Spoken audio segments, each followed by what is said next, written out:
Hello, everybody. Welcome back to Firewalls Don't Stop Dragons. I'm your host, Gary Parker, and today we have episode 405 for December 2nd, 2024. Welcome to December, everybody. We are in the last month of the year. This time has just really flown by. I hope everybody had a good Thanksgiving here in the U.S., and I know I did. And today I was going to do a whole show that was nothing but Dear Carrie questions, a dip into the mailbag, as it were. But there were plenty of news things that I actually wanted to cover. So we're going to try to do both. So I'm going to try to go a little faster than usual, maybe cut the stories a little shorter than usual, and give myself some time to go over some of your mailbag questions. One quick PSA before we start. The holidays are really a big time for scammers, so be extra vigilant. Help those your friends and family, be aware of this as well.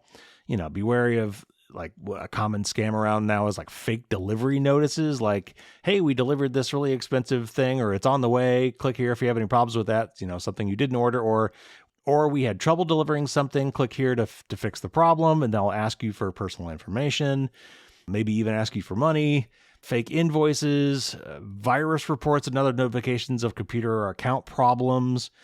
Just be extra careful. And as always, when you get, text messages or emails that have links in them, and if they sound scary and you're really kind of worried that might be real, don't click on the links they give you. Try to go to your account or whatever manually. And if there really is a problem, you'll see some sort of notification there. Of course, you can always try calling somebody too for places that actually have human customer support. But anyway, the real point is around this time, scammers come out of the woodwork. So be very, very careful and be diligent. It could be really easy to just quickly click on something because you're kind of busy or harried, or you've just ordered a whole bunch of stuff. And yeah, you did order something from Amazon, and that's weird. It shouldn't have a problem. Just be careful. All right, so we've got some news for you today. We'll start off with an article from TechCrunch about why you shouldn't upload medical images to AI chatbots, or really anything medically personal. An interesting attack from Fancy Bear, an APT, an advanced persistent threat, that's called the nearest neighbor attack, having to do with compromising a nearby Wi-Fi network. Google's iOS app is now injecting links on third-party websites that go back to Google's site. There's some irony there, or at least some hypocrisy. And there was an interesting story in the news about fiber optic cables being cut in the Baltic Sea. And I want to talk a little bit about that and what some of the implications are for that. And then we do have some good news. Microsoft has announced a new Windows Resiliency Initiative. Sounds good, which aims to avoid another CrowdStrike type incident. Venmo, Apple Pay, and other payment apps are becoming more regulated, which I think could be a good thing, should be a good thing for us if all goes well. There's a new feature coming out in iPhone iOS 18.2. It's not out yet, but it will be out soon, and I want to talk about it now, which I'll explain in a minute. And then the Google Play Store will now warn you before downloading a bad app. And then after that, we will get to the mailbag with your Dear Carrie questions. So real quick, the reason I'm telling you about the iOS 18.2 thing now is not because I want you to sign up for the beta. I don't. But I'm probably going to be taking most of December off, so might not get back to this news when it actually comes out in just a couple weeks. But I'll talk more about that after we get through the news. So let's get right to it.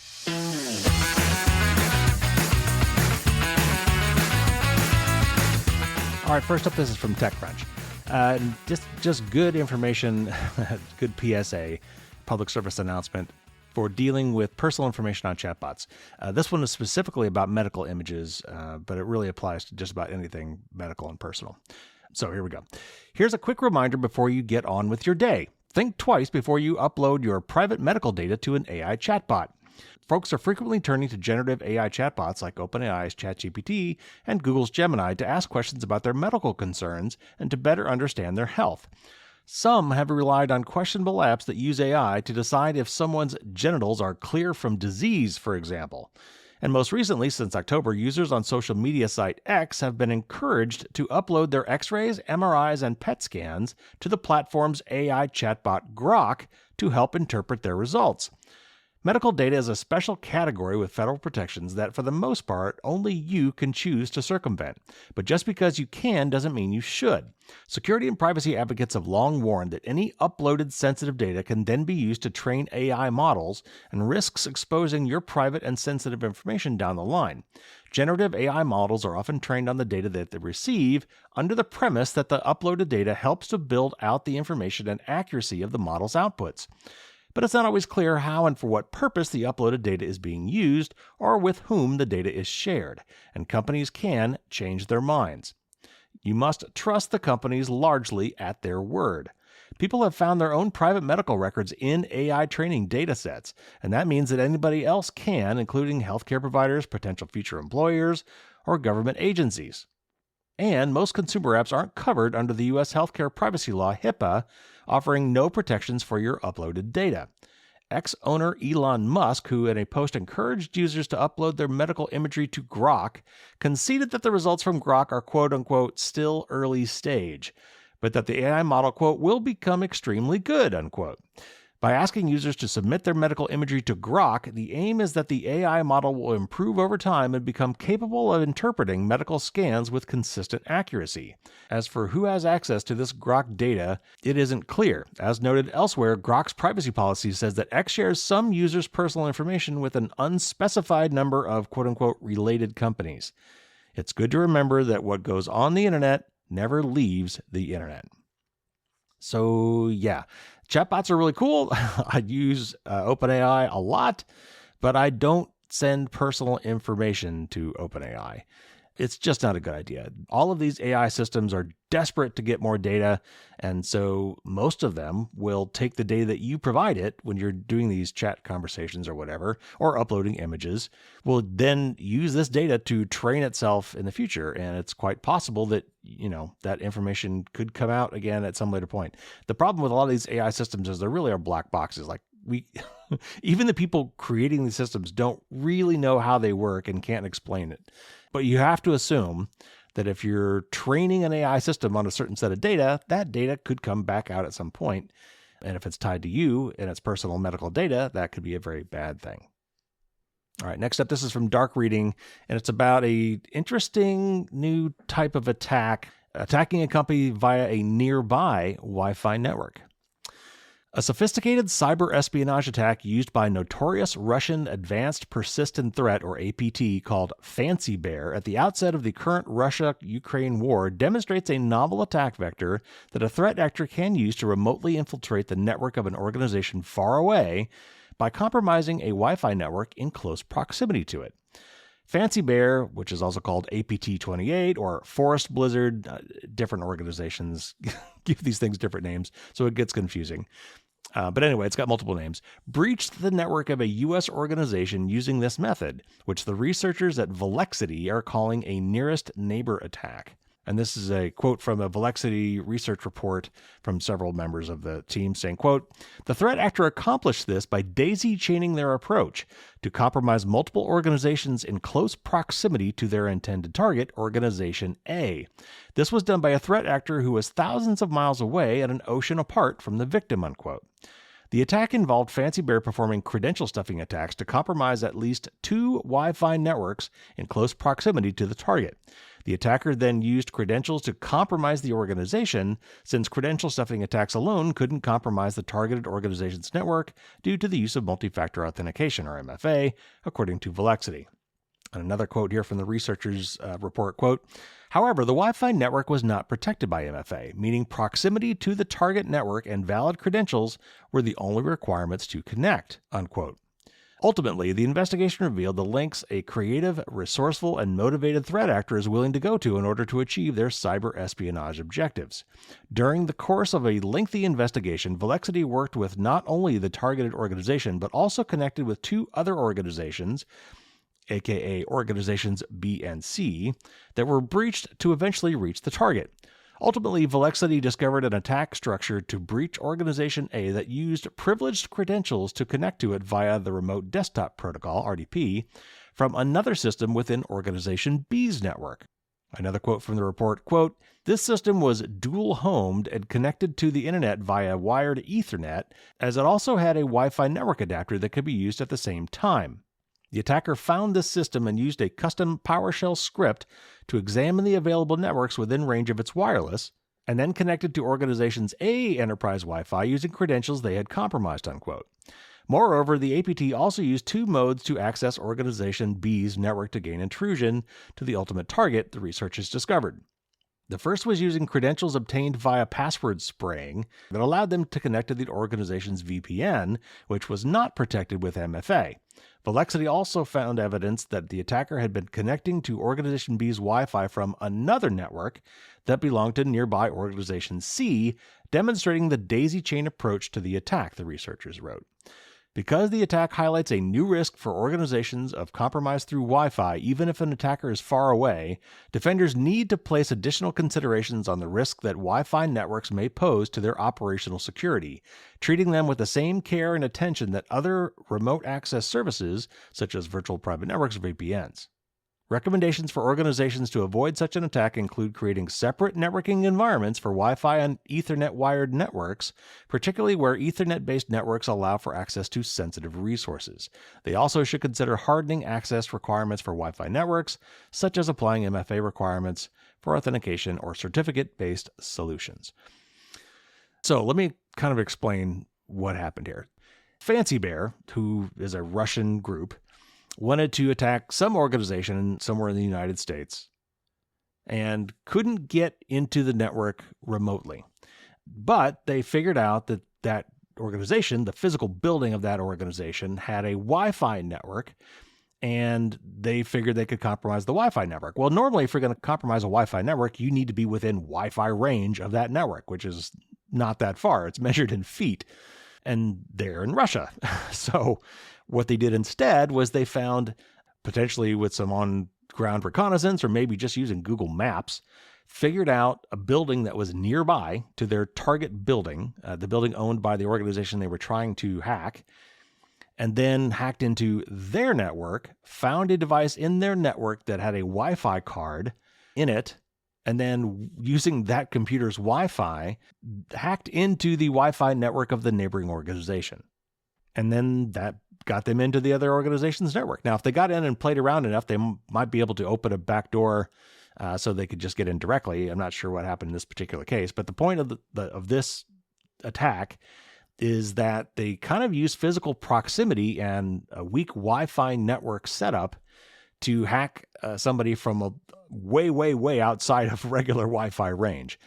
So again, this is why I keep saying that security is a we thing, not a me thing. If you are vulnerable and you're near me, either logically or in this case physically, you make me vulnerable as well. So anyway, I thought that was a fascinating story. All right, next up, this is from 9 to 5 Google. It's just a short one, but it's it's interesting. Google has introduced a new feature on iOS, which is iPhones and iPads, that injects links on third-party websites that take users back to Google Search. Recently, Google announced new page annotations within the Google app on iOS. This feature, as Google explains, extracts interesting entities from the web page and highlights them in line. Effectively, it creates links on a website that you've opened through Google's browser that the website's owner did not put there. The links, when clicked, then perform a search on Google for that subject and open the search in a pop-up window on top of the third-party website. The feature, Google says, will offer an opt-out for website owners through a form. And it's pointed out by this SE Roundtable group, which I've never heard of, that opting out can take up to 30 days while the feature is live now. Google introduced a new AdSense ad format earlier this year that works similarly, turning text on a web page into an ad that opens in Google Search.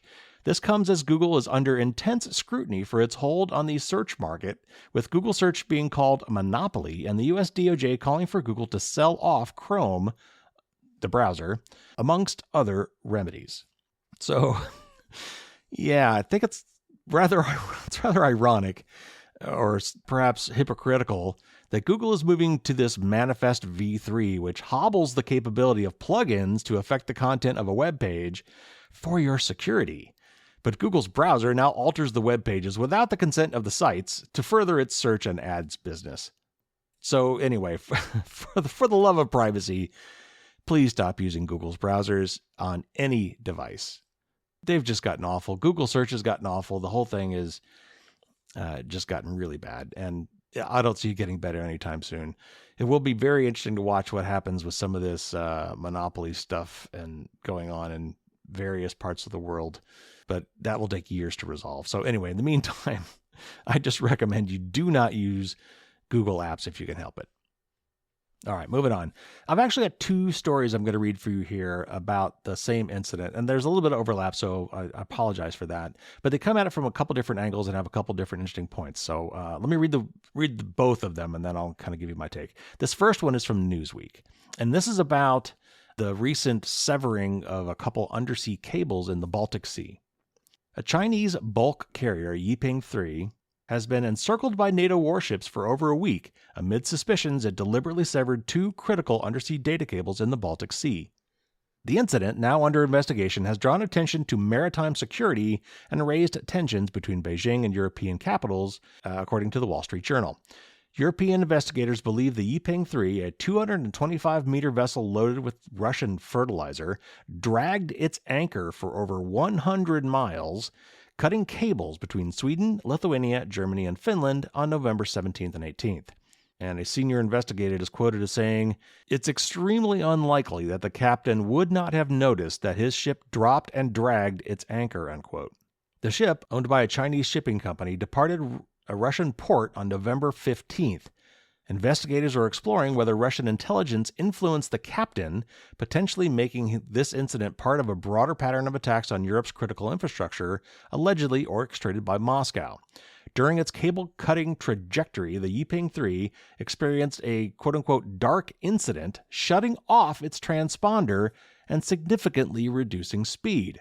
By the time it raised its anchor in the Kattegat Strait, Danish Navy ships had intercepted it. Damage to the vessel's anchor and hull was consistent with severing cables, according to people familiar with the probe. Both Sweden and Germany launched sabotage investigations following the incident. NATO ships from Denmark, Germany, and Sweden now guard the vessel while authorities negotiate access to question the crew. International maritime law prevents the forced relocation of the ship to a NATO port. The Kremlin dismissed the accusations as absurd and likened them to unsubstantiated claims about the 2022 Nord Stream pipeline sabotage. Meanwhile, China's foreign ministry spokesperson, Mao Ning, reaffirmed Beijing's support for the protected submarine cables under international law. The Yiping 3 joins a growing list of incidents fueling Western suspicions of Russia's covert operations. Last year, the Nunu Polar Bear, another Chinese vessel, allegedly severed a Finnish gas pipeline and cable while carrying Russian sailors. The Yiping 3, which operated exclusively in Chinese waters until March of 2024, has since carried Russian cargo, frequently visiting Russian ports. While this pattern is not definitive proof of Russian involvement, it is a key area of investigation, according to Benjamin Schmidt of the University of Pennsylvania. As investigators amass the damage with underwater drones and other methods, the case underscores the complex interplay between maritime law, international trade, and national security in the Baltic Sea. All right, so this next one is actually from Deutsche Welle, dw.com. And again, it covers some of the same points, but from a slightly different angle. So let me read this article. It's an inconspicuous cable, thinner than a fire hose, but equipped with 8 high-performance fiber optic pairs coated in steel and a waterproof protective layer. The underwater communication cable Cinia Sea Lion 1 connects the Finnish capital Helsinki with the German port city of Rostock, about 1,200 kilometers away. It serves as a sort of data highway connecting data centers in northern and central Europe. When it was laid across the Baltic Sea, an underwater plow was used to carve a meter-deep trench in the seabed to ensure that the cable would be very well protected. And yet, despite this, it was broken near Åland, an island just off the coast of Sweden, in the night of Sunday into Monday, and this was a couple weeks ago. Shortly before, another data cable running between Sweden and Lithuania sustained similar damage off the coast of Gotland, another Swedish island. Moritz Brake, an expert in maritime security at the Center for Advanced Security Strategic and Integration Studies at the University of Bonn, said these events closely resemble an incident on October 7, 2023, which also occurred in the Baltic Sea. Here, too, was a Chinese cargo ship involved. A container freighter sailing between Sweden, Finland, and Estonia under a Hong Kong flag damaged 2 data cables and the Baltic Connector gas pipeline with a trailing anchor, supposedly by accident. Brake does not believe this was unintentional, and said, quote, "The anchor was dragged across the seabed for about 180 kilometers. That can't possibly be an accident where nobody notices that it's happening," unquote. Furthermore, the freighter was accompanied by supposed Russian research vessels, and the incident occurred on the birthday of Russian President Vladimir Putin. And again, Brake says, quote, "Those are just too many coincidences coming together all at once," unquote. Western intelligence agencies have long been concerned about supposed Russian research ships cruising the seas of northern Europe and potentially spying on Western infrastructure. The actual damage from this latest act of sabotage is limited. According to Brake, quote, "It happens 100 to 150 times around the world that cables are accidentally damaged. That's why infrastructure is designed so that other cables can offset the damage. It's really not a problem. Generally, users don't even notice," unquote. However, Brake emphasized that this is critical infrastructure. More than 90% of global data traffic travels through undersea cables. And again, quote, "If you deliberately target key nodes, if you demonstrate, as here, that 2 cables can be damaged within a short space of time, then it's possible that next time even more cables could be damaged, and then we'll quickly encounter serious problems," unquote.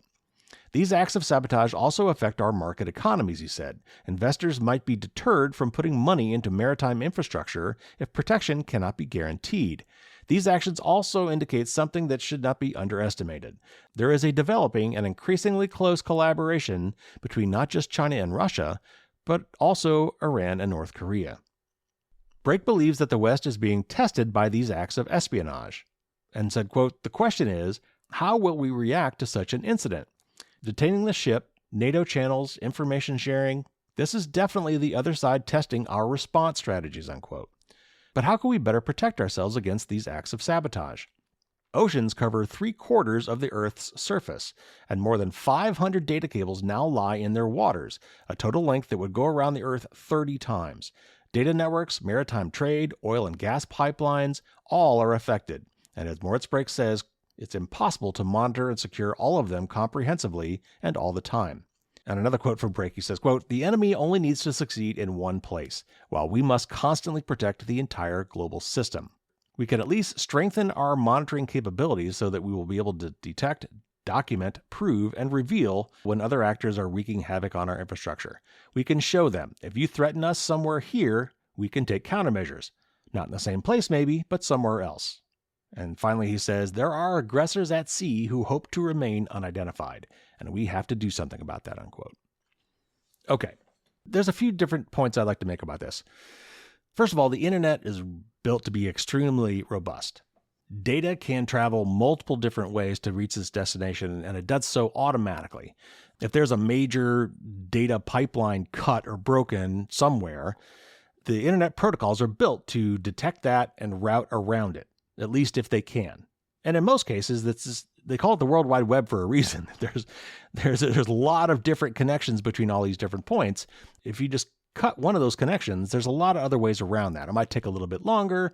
There might be a little more congestion or things like that, but it can still work. So that's what happened here. When these cables were cut, it really didn't cause a major problem. There was the data between those 2 points was able to route around that through other means. Now, if you start cutting a lot of these things, that will definitely cause problems. So another aspect of this is that attribution is a very tricky thing in cyberspace. It's fairly easy for sophisticated attackers to hide their tracks or even plant false evidence to throw off investigators. But in the real world, we have cameras and people and even spy satellites that make it very hard to move and act without being seen or even recorded. But not on the seafloor. So again, it's hard to catch bad actors when they cut cables or pipelines that are buried deep under the ocean. We don't have eyes on those all the time. And that's one of the things that this person was kind of saying is we need to up our game there. We need to find ways to monitor these systems better so that we can, quickly see when something goes wrong. I mean, it's pretty obvious when these things were cut, like all of a sudden the internet traffic just stopped. So they knew that there was a problem. But we need to be able to figure out quickly exactly where that problem occurred physically, like where the cable was cut, and hopefully get some sort of forensic evidence quickly and accurately from that site so that we can figure out what caused it, who caused it, if it was an accident or if it was intentional. Okay, so if cutting these cables was kind of an inconvenience, yeah, it's going to cost money and time, and honestly, a lot less time to fix than I would have thought. I think it was in days, not weeks. But anyway, it wasn't unreasonably long to get these things fixed. So if you're the bad guy in this situation, if this was intentional and not an accident, why would you want to do this? Why would you want to disrupt internet traffic a little bit and risk getting caught? I could think of a few things. First of all, just to show that you can, right? This is demonstration of capabilities and maybe showing, that you're vulnerable and get the idea that if we really wanted to, we could wreak a lot of havoc here. So there's that. Second, Russia, honestly, from what I can tell, just likes to sow chaos. So, just disrupting things and causing us grief and making us wonder about this and launch all these investigations, it's like kicking the anthill. The anthill will get rebuilt. But in the meantime, there's going to be a flurry of activity. And sometimes people just like to kick anthills. But also, if you're thinking about this, maybe this is possibly to use this opportunity to install like a monitoring system. Like if I needed to cut a cable to try to put some sort of a monitor on it, that would get noticed unless the cable's already been cut. So let's say I wanted to somehow tap into these lines without being noticed. Well, what if I create this accidental cable cut somewhere and I'm ready to go with my equipment so that as soon as that happens, I can go break it at a different point in this 1,200 kilometer long line to install my monitoring system so that when it comes back up, now it's in place and they wouldn't have noticed me putting something on the line. I think that's a possibility. But I try not to get into conspiracy theories. But I'm just going to put this out there. If you really want to get a conspiracy theory going about this, if undersea cables are really this vulnerable, if they're really that hard to protect, so what is the alternative? Well, maybe satellite internet service. And which company is the biggest satellite internet provider? Well, that would be Starlink, which is part of SpaceX. And who owns most of the stock of SpaceX? Elon Musk. So I have no reason to believe that is the case here. But, sometimes you got to follow the money when you're looking for a motive. I'm definitely not saying that's what happened here, but, sometimes you at least have to go through the exercise of thinking that through. All right, next up, this is from The Verge, and it's about a new Microsoft initiative to improve their security in light of the CrowdStrike incident. The CrowdStrike catastrophe that took down 8.5 million Windows PCs and servers in July has left many of Microsoft's biggest customers looking for answers to make sure that such an event never happens again. Now, Microsoft has some answers in the form of a new Windows Resiliency Initiative, and that's all capitals, that's like a thing, WRI, that's designed to improve Windows security and reliability. The Windows Resiliency Initiative includes core changes to Windows that will make it easier for Microsoft's customers to recover Windows-based machines if there's ever another CrowdStrike-like incident. There are also some new Windows platform improvements to provide stronger controls over what apps and drivers are allowed to run and help allow antivirus processing outside of kernel mode, and I'll come back to that in a minute. Microsoft has developed a new quick machine recovery feature in light of the CrowdStrike incident that will enable IT admins to target fixes at machines remotely even when they're unable to boot properly. Quick machine recovery leverages improvements in the Windows recovery environment, or Windows RE. And this is a quote from a Microsoft rep named David Weston, quote, "In a future event, hopefully that never happens, we could push out an update from Windows Update to this recovery environment that says, delete this file for everyone. If there's one central problem we need to push to a lot of customers, this gives us the ability to do that from Windows RE," unquote. Weston has talked to hundreds of customers since the CrowdStrike debacle, and they're all asking for better recovery tools, improved deployment practices from security vendors, and improved resiliency from Windows itself to ensure the events that transpired in July never repeat themselves.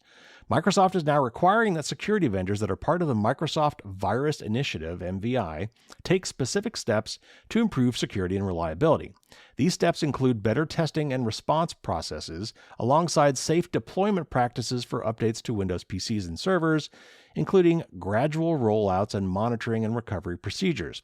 Microsoft has also been working with its MVI partners to enable antivirus processing outside of the kernel. CrowdStrike software runs at the kernel level of Windows, the core part of an operating system that has unrestricted access to system memory and hardware. This deep kernel access allowed a faulty update to generate a blue screen of death as soon as affected systems started up. And that blue screen of death is a Microsoft thing. If you're not familiar with it, it's when the computer fails to boot, the error message is on a big blue background. So people have dubbed it the blue screen of death. Another quote from Weston, the Microsoft rep, says, quote, "We're developing a framework that security vendors want to use and they're incentivized to use. Now it has to be good enough to fill their use case," unquote. Microsoft is now developing this new framework, and a preview of it will be available in private to Windows security partners in July of 2025. At Microsoft's Windows Endpoint Security Ecosystem Summit in September, the company had kernel architects from the Windows team in attendance to talk directly to security vendors like CrowdStrike about moving scanning outside the kernel. Ultimately, it's up to Microsoft to secure Windows down further and to provide a framework that works well for security vendors too. Okay, so the article, I guess, did kind of explain what kernel mode is. It's like the most central, most crucial part, the central core of an operating system. And when you're operating at that very, very low level, you can really do anything you want. And it's expedient. It's easier sometimes to do what you got to do if you have godlike powers. So in the past, Microsoft they themselves has provided to other third parties certain access to that very low level of the operating system so they could do powerful things. Unfortunately, if something goes wrong at that level, then really bad things can happen. And so what they're trying to do is trying to extract anything from that kernel level mode to a higher level that has more protections built into it and will cause less damage if something goes wrong. They've done this slowly over the years with other things like graphics processing and things like that. And so this is just the next phase where they're trying to make it more secure. It'll be a little less convenient for third parties to work with. And Microsoft's gonna have to work with them to allow them to keep doing what they want to be able to do without being deep down in the kernel where mistakes like CrowdStrikes can cause major, major problems. So again, this all sounds good. Microsoft was under a lot of pressure to come up with something out of this, some learnings to announce after the CrowdStrike incident, because I think rightly so. This wasn't just a CrowdStrike problem. This definitely exposed problems in the way Microsoft does business as well. And so they were under a lot of pressure to come up with something. They have announced this. We have to wait and see whether or not it's actually implemented, how long it takes them to actually roll this out.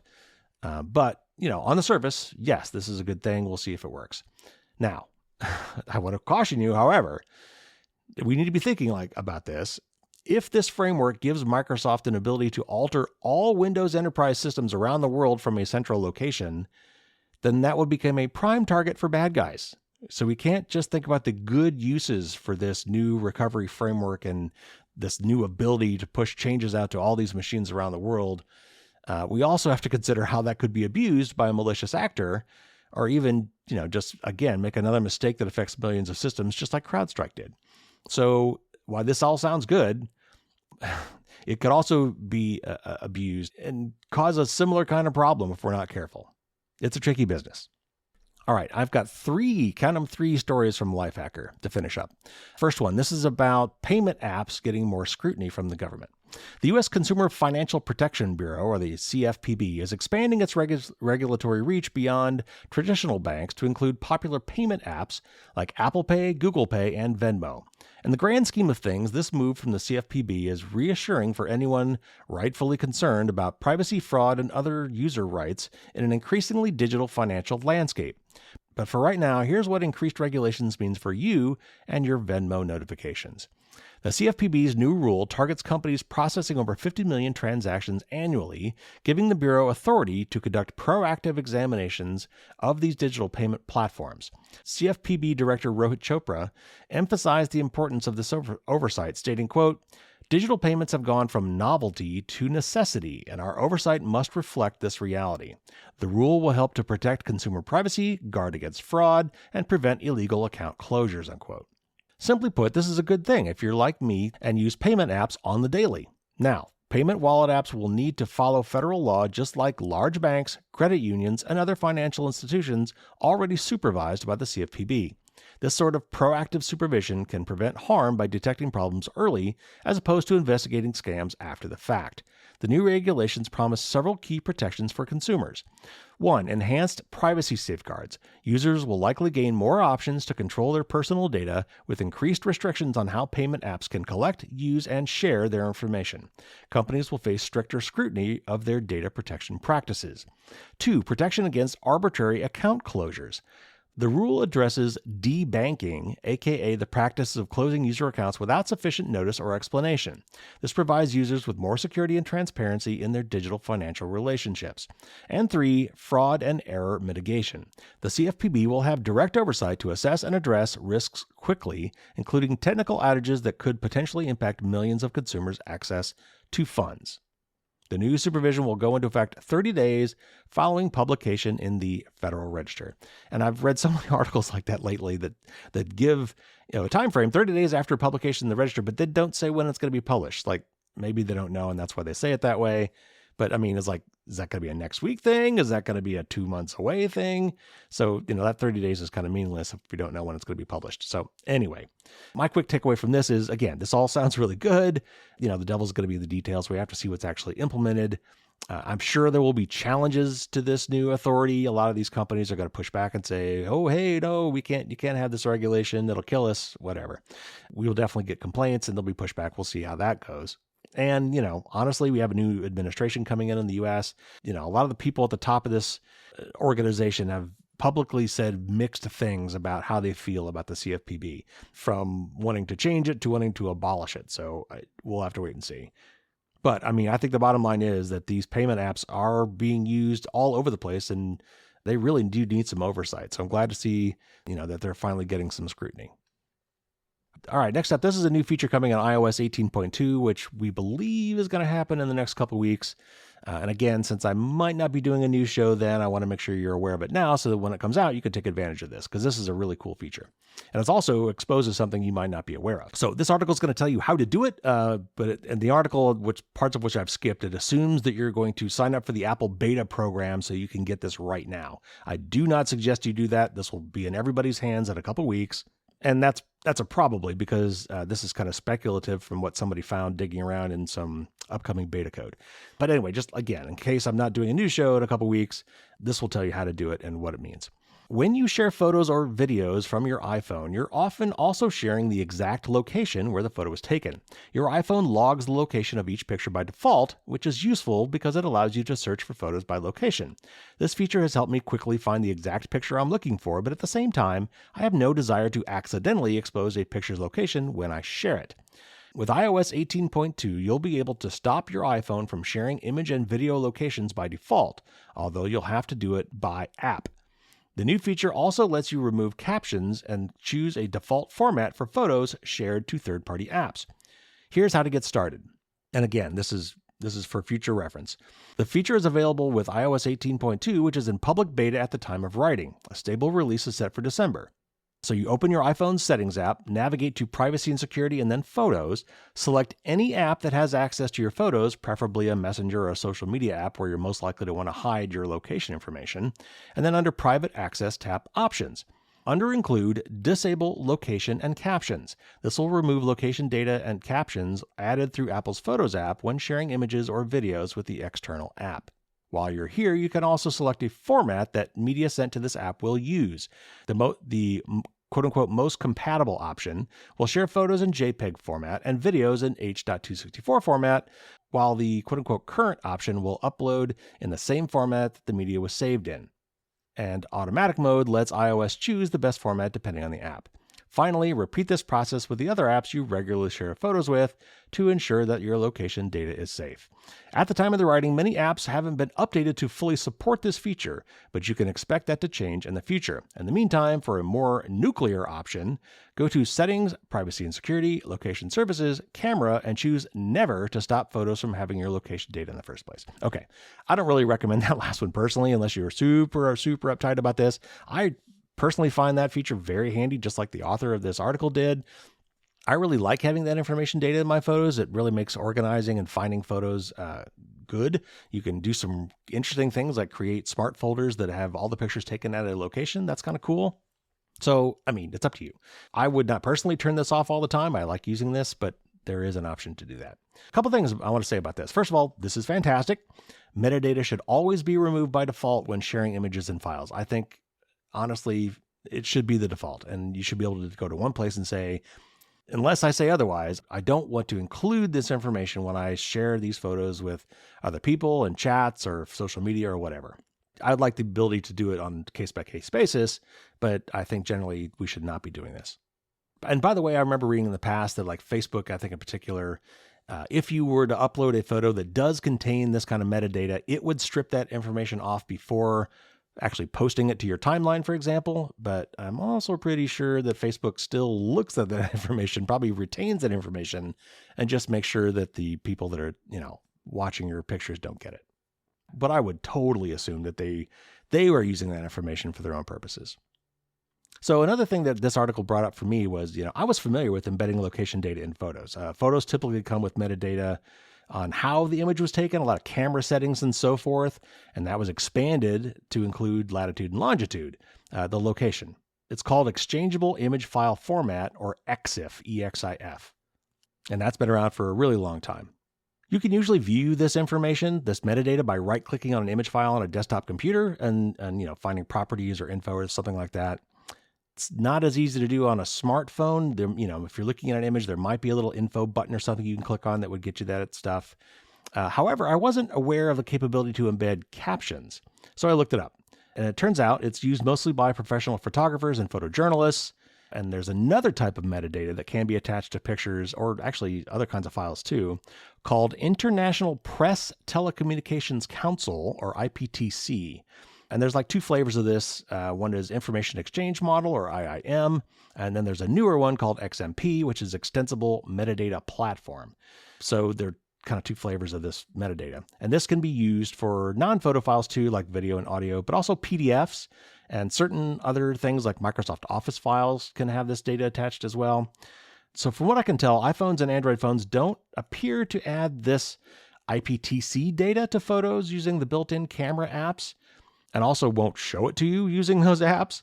So I guess maybe what this setting is really doing is for certain professional apps or other apps that might, work in that format, attach IPTC, maybe this setting would apply to those images. But I think by default for most regular people, the caption part of this is not something you probably have to worry about. But regardless, it sounds like this new setting from Apple is going to cover that anyway.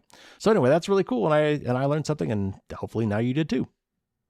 All right, one more article, also from Lifehacker, and this is about a new Google's Play Store warning about potentially bad apps.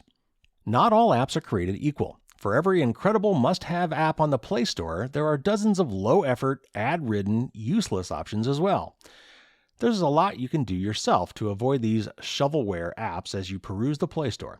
Pay attention to reviews, scan the provided screenshots, investigate the privacy policy, and absorb the app's overall vibe.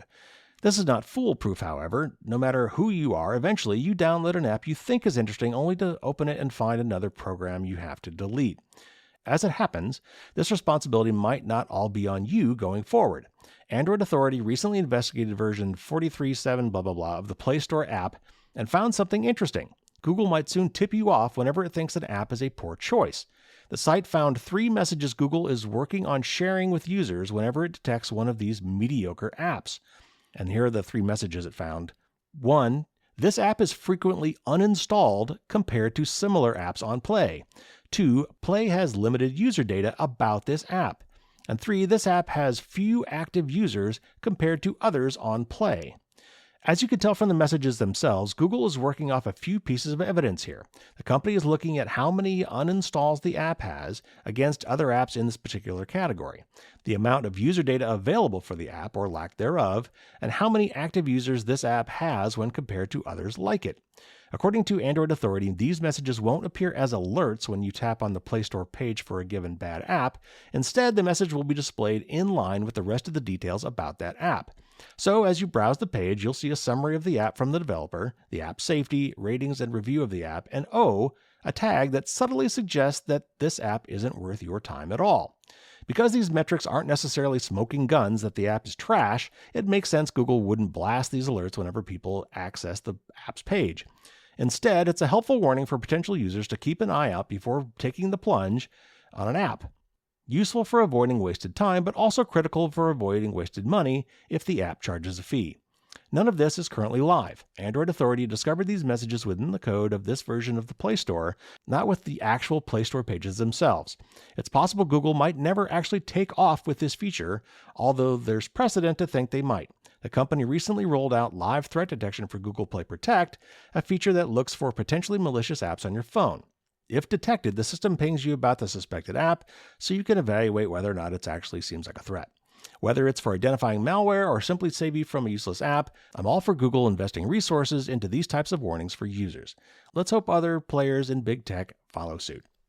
So yeah, I think that's interesting. Another thing, which I've said before, that I really wish that these app stores would do would notify you if the owner of an app has changed and give you the opportunity to stop getting updates from that app if that's the case. But I think generally what this article is kind of pointing out is that there definitely are things that these app stores can be doing to help you identify potentially bad apps, and not just necessarily malicious apps, but just crappy apps. There's a lot of typo squatters out there or that try to get you to download apps with a very similar name, perhaps with a misspelling, other apps that just try to look exactly like some other app in hopes that you're going to get them confused and download their app instead. And their app might be more expensive, or it might do a lot more tracking or show you more ads or things like that. There is a lot of that crap going on in these Play stores. So if they could come up with like automated ways that will, kind of flag some of these apps as, you might want to give this a second thought. Are you sure this is really the one you want? I think that's a good thing. All right, so let's get to the Dear Carrie questions, and I've got a handful of them here, and I'm going to go through them a little bit quickly because we're short on time, and I really was planning to do a whole episode on this, and then these news stories came out that I didn't want to miss before the break, and so anyway, we're going to have to go through these a little bit quickly. All right, first of all, John from London says, I want to ask you if you could provide me some tips for the most private baby monitors, please. We do not want to download apps onto our phones nor buy a baby monitor that is unsafe and has Wi-Fi internet access to send data. Okay, so first of all, let me just start off by saying that product recommendations, especially for these kind of electronics devices, are really kind of hard to make because these products come and go all the time. There are new products, new versions of products, and since most of these have some sort of an internet connection, there's also software updates that change the nature of these products, either for better or for worse. So it's really hard to come up with specific recommendations for things like this. So I want to start off generally by saying, here's what I would do for these kind of questions, generally speaking. So first of all, I would look for a product that has a name brand you would recognize, some company that has a lot of history, has been around for, at least, 3, 4, 5 years, and also a company that has a reputation to protect. If something were to go horribly wrong with one of their products, they would be more likely to respond either with a software update or something else to try to make things right, and hopefully not make the mistake in the first place. So avoid cheap brands from companies that have names you don't recognize and have not been around for very long. Look at the reviews. So, I know reviews can be a mixed bag as well, but put your critical thinking hat on and read through some of the reviews and try to pick out some ones that seem legit to get a better idea as well. That being said, also today, unfortunately, you need to watch out for some big companies, in particular ad companies like Google and Facebook, and potentially Amazon and probably Microsoft too. A lot of these companies either make their own products, have bought companies that sell these kinds of products, or have partnered with companies to try to embed things like Alexa or some of these assistant technologies or now AI technologies. All right, so John specifically asked for ones that did not connect to the internet, and these are hard to find now because a lot of this, particularly baby monitors that have video components, what they want to do is instead of selling you an entirely separate, expensive LCD screen dedicated device, they want you to use your phone and some app on your phone. But there are still some companies who are selling products that have that kind of two-part thing where they've got the camera at the one end that you put on a crib, and you've got a dedicated viewing device that they also sell that probably has some proprietary wireless technology, which, means it is somewhat vulnerable, but if it's not connected to the internet, that takes away a big chunk of attack surface. So then, if it were me, if I were looking for this, I would go to a few different sites. First of all, definitely stop at Consumer Reports. They spend a lot of time reviewing products. They're completely independent. So anyway, so check Consumer Reports. If you don't have a subscription, it's not that expensive. I think it's like $30 a year. And a lot of times you can make, if you're looking for products, that money will pay for itself. So anyway, check places like Consumer Reports. I also like to look at Wirecutter, which was bought out by the New York Times. They also usually cover security and privacy aspects when they review their products, which I really like. Mozilla has their privacy not included list. I didn't see any baby monitors on that list. And unfortunately, it sounds like that whole group is gone, which really sucks. But for John's case specifically, when I checked Consumer Reports, they recommended a Nanit model, Nanit. They recommended pretty highly. Wirecutter also recommended a Nanit model.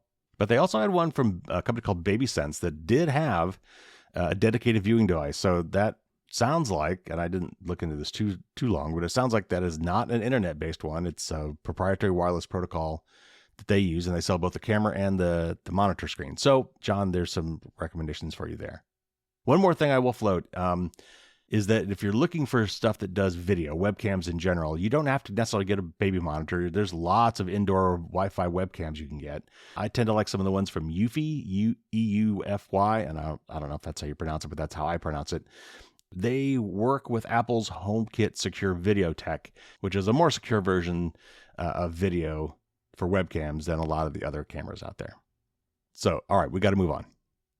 Mark from Sweet Home, Alabama asks, my home router, which is a Netgear Orbi RBR750, now supports IoT network in addition to guest. Should I move my IoT devices off my guest network and onto my IoT network? Is there a difference security-wise, etc.? Okay, so I actually had to look into this a little bit. I wasn't familiar with this, but there's a couple articles that talked about it, and it sounds to me like there's two basic reasons for this IoT network, and neither of them are privacy. The main reason is that apparently some of the cheaper or maybe older IoT devices have trouble on networks that support both 2.4 and 5 gigahertz. They only want to talk 2.4 gigahertz, and somehow they get confused if there's a similar SSID available at both frequencies. So the IoT network is 2.4 gigahertz only. And also maybe it just lets you compartmentalize things a little bit better. Maybe you put all your IoT stuff on the IoT network, keeps them at 2.4 gigahertz, where there might be more interference. But if you put the rest of your devices on the 5 gigahertz network, then I guess that maybe frees up some spectrum. Now, the crucial part of this for this question is I usually recommend that people put their IoT devices on a guest network because the guest network is virtually separate from your main network, which is to say that devices on your guest network cannot talk directly to devices on your regular network. Now, they could go out to the cloud and come back, which a lot of them do, but that's through some sort of a cloud service. As far as like one of your IoT devices being compromised and then somebody running a Linux-based malware on that device and trying to compromise other devices on your network, anything on your IoT network will not be able to talk to anything on your regular network. And crucially, according to what I've read, the IoT network that Netgear offers is not logically separate. Those devices will be able to talk to devices on your regular network as well. Now, probably not your guest network, confusingly. It sounds to me like the IoT network is basically a 2.4 gigahertz only partition that is still part of your main network. So that was an interesting question, and I learned something myself when I looked up that answer.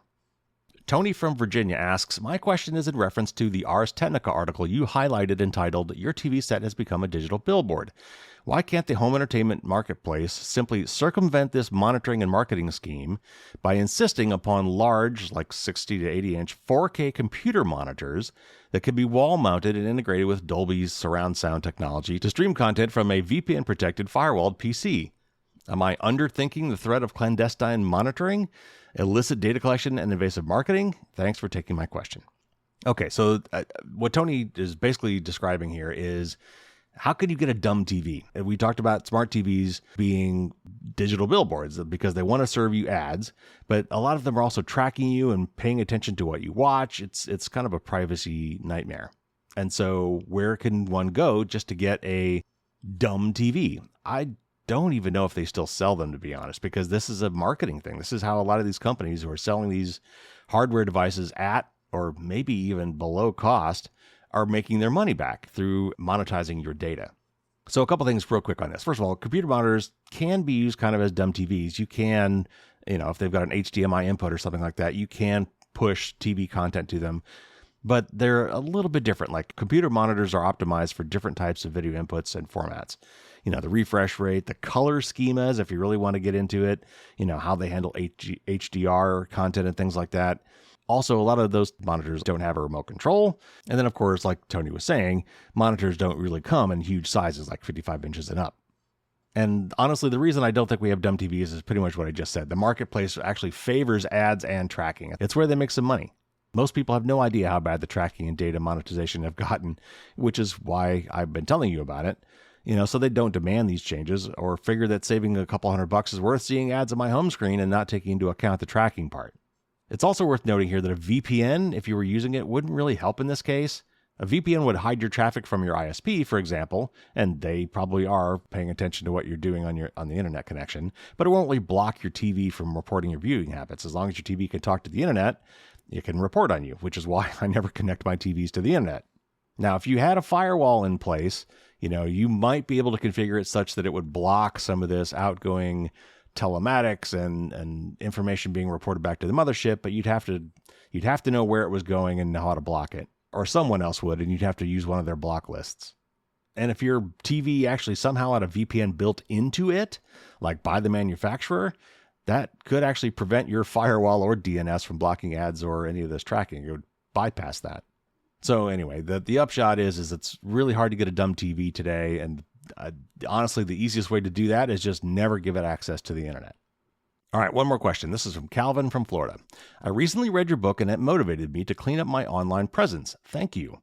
When it comes to browser usage and online trackers, I am still confused. I read my bank's privacy policy and they collect quite a bit of information: browser type, browser settings, IP address, device information, etc., and share that information with third parties. AdGuard says they block online trackers. Does AdGuard block my bank's website from collecting and sharing that information?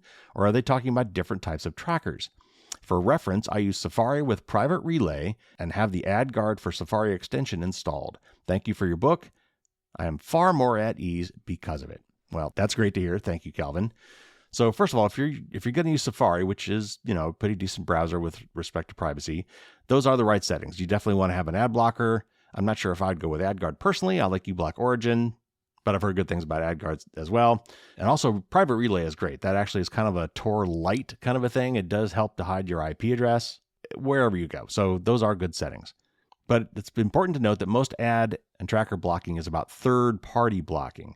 So, when you go to, let's say, wellsfargo.com, whatever your bank is, your browser and the blocking extensions can assume that the elements of that site that call out to, Google Analytics or Facebook or whatever are not part of the site you're actually visiting.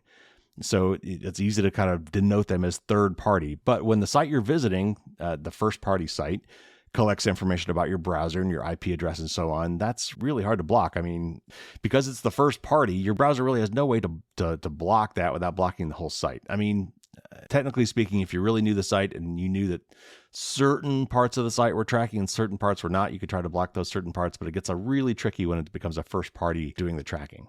And really, I mean, the site has a legitimate reason to know some of that information. They might need to know your IP address because they might need to know your location, or they might need it for anti-fraud purposes. In fact, if you use a VPN, you might notice, or in this case, Apple's Private Relay, you might notice that you get challenged for two-factor authentication more because they don't recognize you. Like, that's weird.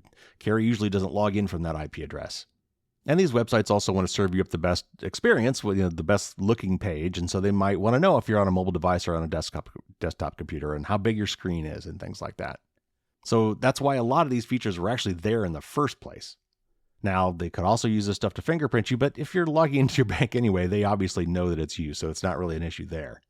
So I guess really the bottom line here is if you're going to a website where you're going to be logging in anyway, the tracking is kind of automatically there. I mean, they know it's you, so anything they can learn about you is probably stuff they've already asked you to input to create your account, or things that they've learned about you through their relationship with you. So when it comes to first-party tracking, there's really not a lot you can do. In a lot of cases, the quote-unquote tracking really is about your relationship with that website anyway.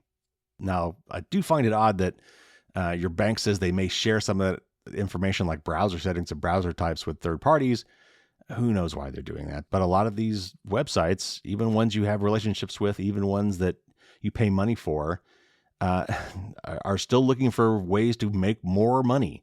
And so some of them will monetize your data unless you try to tell them not to. And of course, that's why we need privacy laws. All right, so there's your mailbag questions and your news of the week.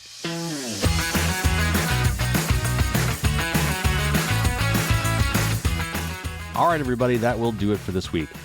Just a reminder, you can send your questions to Dear Carey at firewallsdon'tstopdragons.com. That's Carey. I usually reply within a few days, depends on how busy I am or what I'm up to. And then I'll save some of these answers, like I just did here, for mailbag episodes like this one.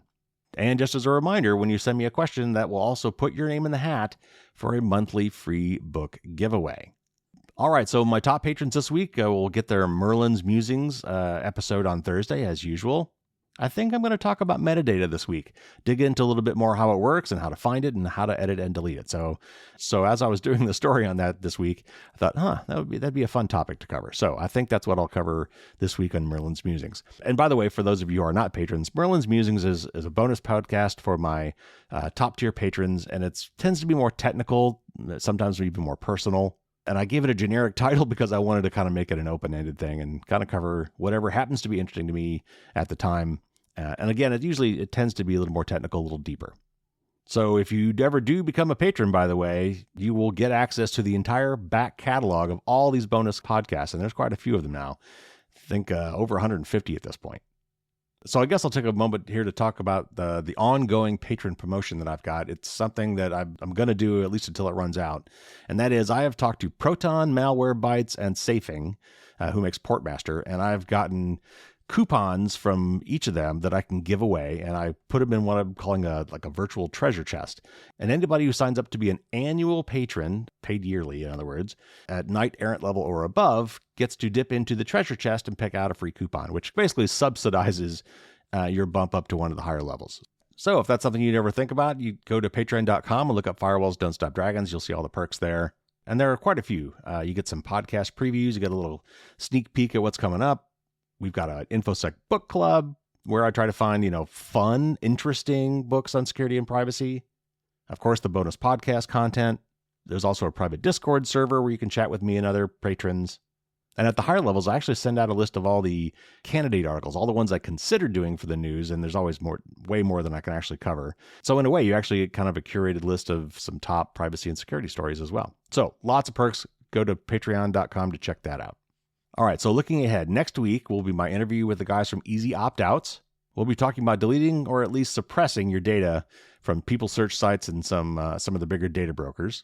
And then after that, I'm basically planning to personally take the rest of December off. Now, I will be putting out content, but I'm going to try to pre-record all that content so I can take a break. Everyone needs some downtime, and December's a good time to do that.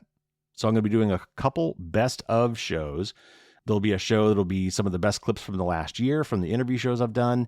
And then I'm going to do a best of the bonus podcasts for my patrons. So if you're not a patron, this will give you an idea of some of the extra stuff that I do for my patrons on the bonus podcast.